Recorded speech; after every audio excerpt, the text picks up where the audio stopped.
Hello everyone, let's get started with the video, parts of speech.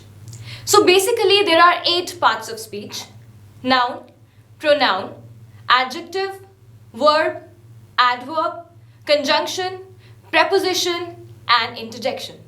Let's start with the first one, that is noun. So what does noun mean? How do we use it? What is the meaning of a noun? As we all know, it's basically the name.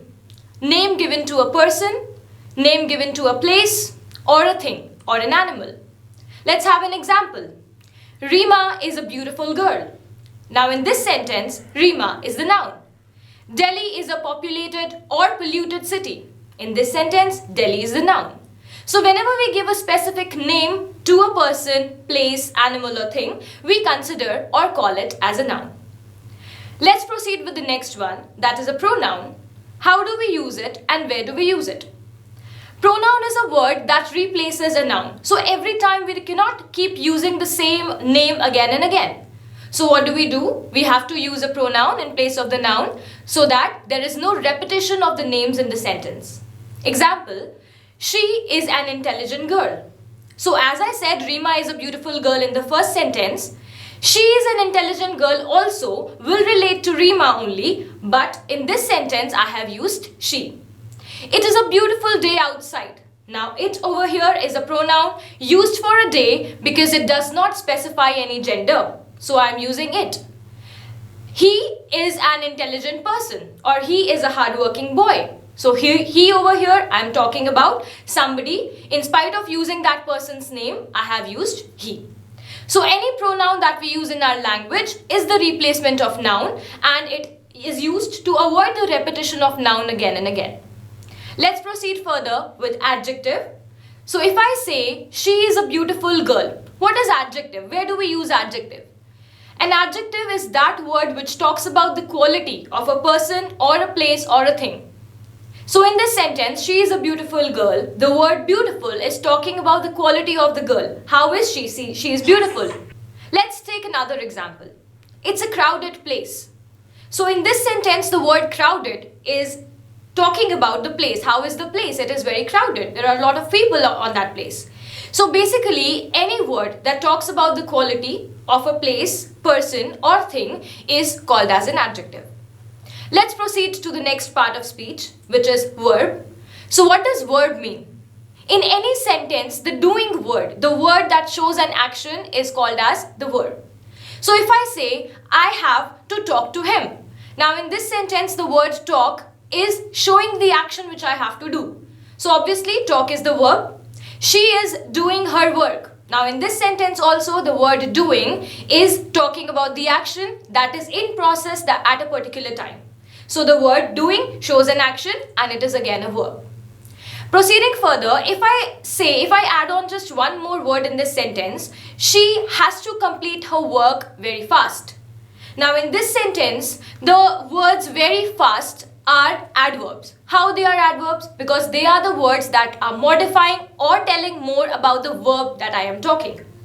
She walks really slow. Now in this sentence again, the word slow talks about how she walks. He is speaking slowly. In this sentence, the word slowly modifies the verb speaking.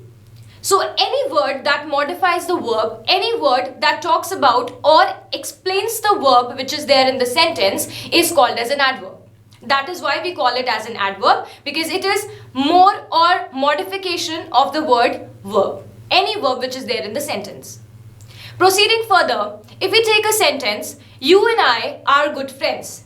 In this sentence, you and I, both the subjects are joined by the word and. So here we will consider and as the conjunction.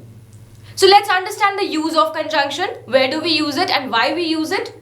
Basically, any sentence, if it is joined by any word, if there is a word which is joining two sentences or clauses or phrases are called as conjunctions. So any word like and, so, because, if, either or will be called as or will be considered in the category of conjunctions.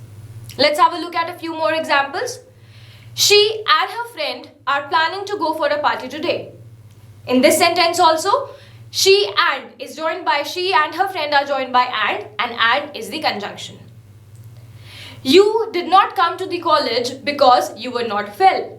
Or I did not attend the lecture because I was not well. So in this sentence, because is the word that is joining the sentence or showing a reason why a specific thing did not happen, and that is why it is a conjunction.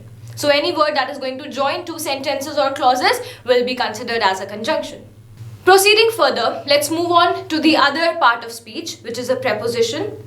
The word itself tells you that preposition is any word that talks about the time, location, or the place about which we are talking, about the sentence that we are talking. Suppose if I say the book is lying on the table. Now in this sentence, the word on is talking where the book is lying.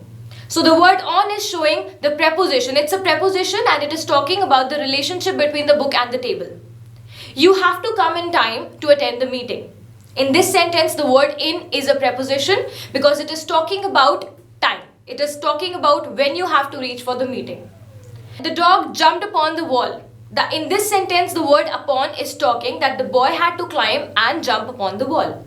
So any word in English grammar that talks about time or position of words is considered as preposition. Proceeding to the last part of speech for today, that is an interjection.